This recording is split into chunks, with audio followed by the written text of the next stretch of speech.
All right, to the talk of transition and the talk of who might be in Barack Obama's upcoming cabinet. At the top of the chatter this weekend, you guessed it, Hillary Clinton. And what's this about a meeting on Monday with John McCain? Well, our panelists this hour are political analyst Bob Franken and Washington Post editorial writer Jonathan Capehart. The guys are going to help me break down all this back and forth. What's real, what's not real. All right, let me begin with you, Jonathan.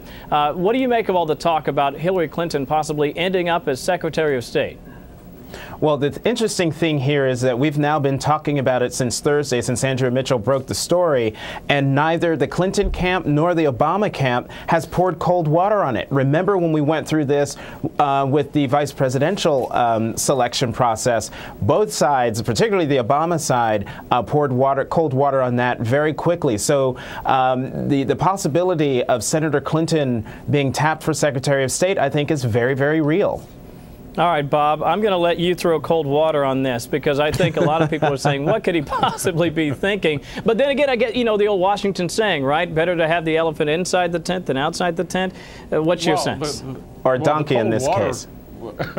Yeah, the cold donkey, water there you go. Would be, the cold water would be two words, Bill Clinton.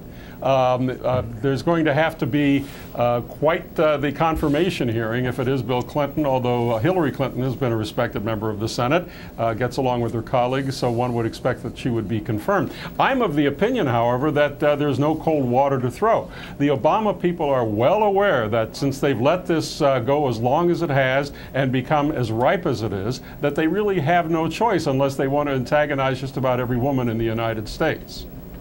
Boy, that's a tough deal. You don't want that, believe you me. We've all been there. Or many of us have been there. All right, Jonathan, I don't get into trouble. I'm just saying. Jonathan, let me ask you about that Monday meeting. Yeah, stop it. You guys, yeah, exactly. Before I really get into trouble, let me ask you about the Monday meeting with John McCain. Is this about smoothing things over, or are they really looking at maybe getting him involved in their campaign as well?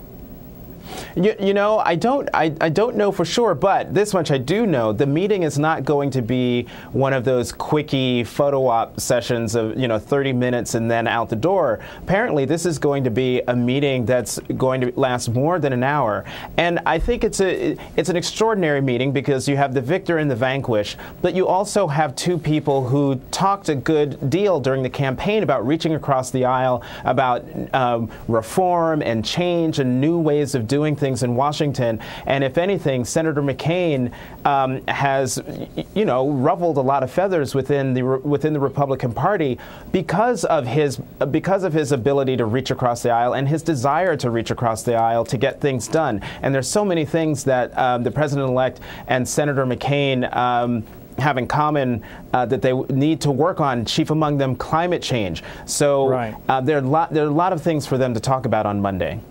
Bob, we've got about 15 seconds left. I want to get your take on this notion of inviting Republicans to serve in the administration.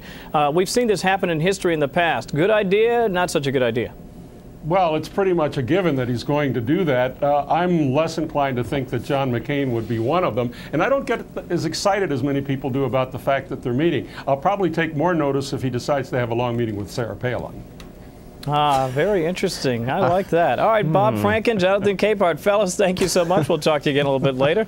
You guys trying to stir the pot on this Saturday.